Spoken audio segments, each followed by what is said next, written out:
This is what I mean when the transphobia just comes out, the audacity and just the arrogance for women to believe that they own periods, that they own womanhood.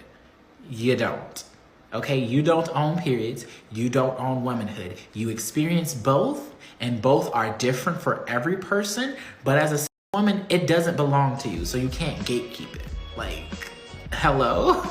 I am an ally, and I will not let anybody define me as anything else. I have nothing against her. I will honor her pronouns. I do have boundaries, though, but I will respect her and honor her. In fact, one of my favorite shows growing up was...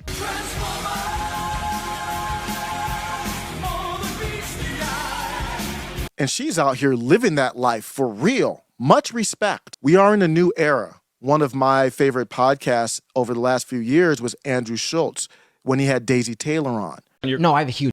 Yes. Does anyone here not believe? Like, do I need to prove? I mean, you don't have to. I mean, I would never make you do Shut something. the fuck up, Schultz! Okay. Daisy. Okay. Oh, here we go. Okay. Ever dated a trans girl before? No, I haven't. Really? And then was that Did like you know who she was when you saw her? I did. I was on Bumble, and then I saw her, and I was like, "This kind of on brand for me." Like it was some wild, but I'm like, I was ignoring him for a second. Yeah, he's very cool. He's very funny. He posts a lot. He like posts on his IG and stuff, and I would like comment and stuff. He likes to do things right now. I need 3 days to mentally process a plan. He would always message me like, "What are you doing right now? What are you doing tonight?" You think too much. I'm not today. It gotta happen. Yeah. It was a great episode that he used as a platform to bring us together. That's how you really bring people together, not this force of you have to agree with nonsense or you are whatever label. Transphobia just... And I can't lie. I wouldn't be able to tell the difference between some of the biological ones or the transformers. And so what that means in many cases, that means you're attractive. Are men who are attracted to transsexuals are gay? Some will argue that a transsexual looks like a woman and therefore it's a straight attraction. Some will argue that nonetheless she might have a and therefore it's a gay attraction. Now, not all of you are, but some of you are. And I'm talking about attractiveness, but it doesn't matter because my ugly mug is on YouTube right now. I don't want to be discriminated against because I'm ugly. Well, Papa, you gonna help me with this garden now? Son, I did my part. I got us a scarecrow.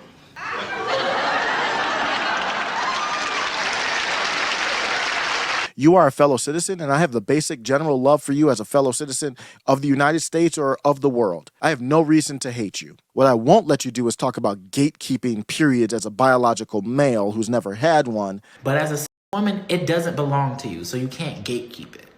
That's what I won't let you do. This is rhetoric, and you can do it, but I will retort. I will have a response to it, and you don't have to listen. I want to make sure this ideology doesn't bleed over, no pun intended.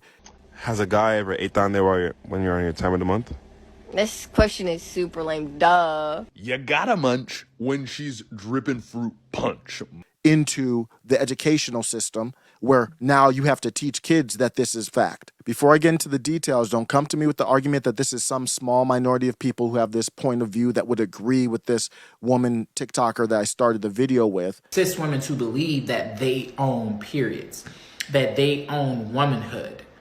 You don't. Number one, if you think this is just some small minority and that's your only concern, then that's a weird way to agree with me that this mindset is toxic. Number two, there's an account that rose on Twitter to literally over 1 million followers doing nothing but retweeting videos like that. And then other accounts offsprung off of that doing the exact same thing with different videos, and they've got hundreds of thousands of followers. So it's enough out there to create alternate industries off of it. And also, do you think our president, Brandon, would be able to publicly say, I disagree with that TikToker? Why doesn't somebody ask him if you don't think I'm telling the truth here? Mr. President, this is my 221st day of publicly transitioning. God love you. Thank you. The reason why I have to stand up as an ally and let you know how I feel without trying to disrespect you is because in a healthy relationship, we set boundaries with each other. A couple boundaries are, I don't like to be called and labeled things when I'm trying to be respectful to you and giving you my concern. This is what I mean when the transphobia just comes out. And actually standing up to protect your right to feel however you feel. So, for example, what I will not stand for is for you to call me a name Transphobia just because I'm speaking out and saying my piece on this. The people who ask questions about the hidden algorithm, this is all coming through social media, is that how does social media play a role into this? What's the mental health aspect? I'm asking questions, not making allegations or statements.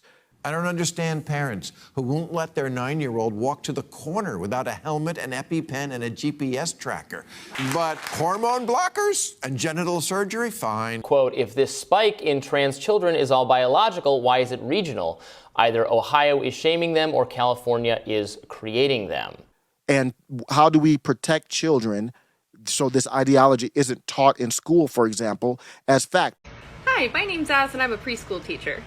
So my classroom celebrates diversity. It's probably my favorite thing to teach. We usually use kids' books to talk about this kind of thing. Recently we started wearing pronoun pins, and the kids get to pick a new pronoun pin every day. We have some that pick like she, her every single day, and we have some that change it up.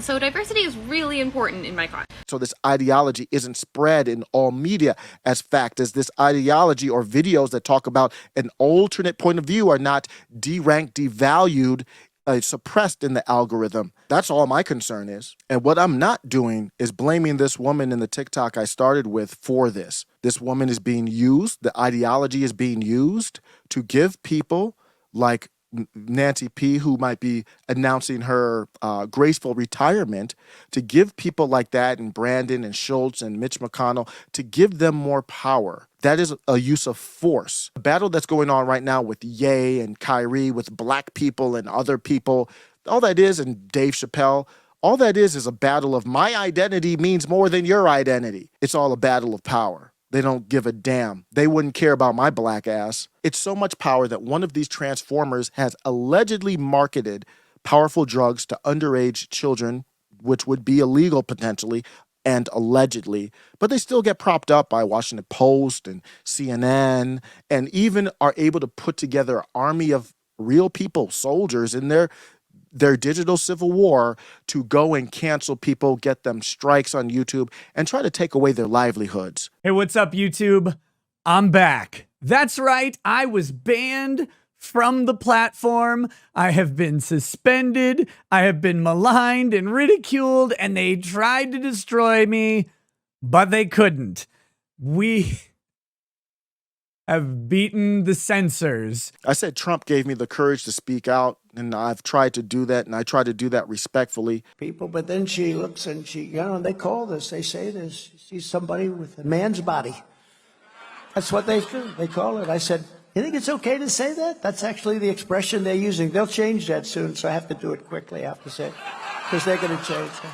I don't copy Trump's style, I have my own style, but the ability to speak out and the importance to speak out on this is very big, because where this trends is way bigger than Transformers. This trends that if you can't speak out against this respectfully, then where do you end up? And even if you want to be disrespectful about it, you should be able to speak up. That ends where this trends is with you and I in a gulag talking about the good old days. So if I can't speak out respectfully about nonsense like this, then obviously I can't speak out respectfully about the sunflower country. I can't speak out respectfully about a pandemic and how the government handles that. If they could label this discussion as hate, then they can label anything as hate.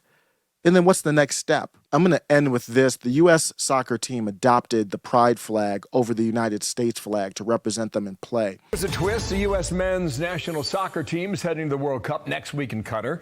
Instead of wearing a red, white, and blue shield, the team is changing it to show a rainbow pattern to make a statement supporting gay pride while in the Muslim nation. Of course, no player could talk out against that. That's one of the big importance of canceling or making life difficult of people like Ye and Kyrie. If you have a narrative or an opinion that they don't agree with and goes against their plans, then you could get your bank account snatched away from you. Get over here! You could be ostracized from society. You could be suspended from your job, even from an owner of the team who suspended you that has ties to the CCP and their own issues with slavery right now. It's not like Bank of America or Chase that may started with slavery and, okay, that was a part of what the world was, and now they have their own business. No, you have a whole company that's literally using slaves, probably 9:20 p.m. Eastern Standard Time on November 16. And you let this man buy a team in your league. The goal is to make you a homeless person on the streets of San Francisco, defecating on the sidewalk. And if that happens, then you'll be beloved. You'll be able to get free access to things to put inside your body. Then you would be worshipped. But if you have that opinion that they don't like, they need to take you down. On the positive note, isn't this a great country where a man can cosplay as a woman and be celebrated? And I support their ability to do it. If that's your life goal and that's what you want to do and that makes you happy, why would I knock that? This is a great thing. Civil liberties have come a long way, haven't they? Imagine if you could tell people back in the 15th, 16th, 17th century that a black man could transform into a woman mentally and then socially dominate white women through force, using cis as a derogatory term. Arrogance for cis women to believe that. I just wish more of her and her types, because I don't know what her views are, that I wish that they would acknowledge the greatness of our country to have this atmosphere where you can do this. You can't do this in every country. I just wish they would appreciate and acknowledge that more authentically and more often. Let me know what you think. Take care. Transform.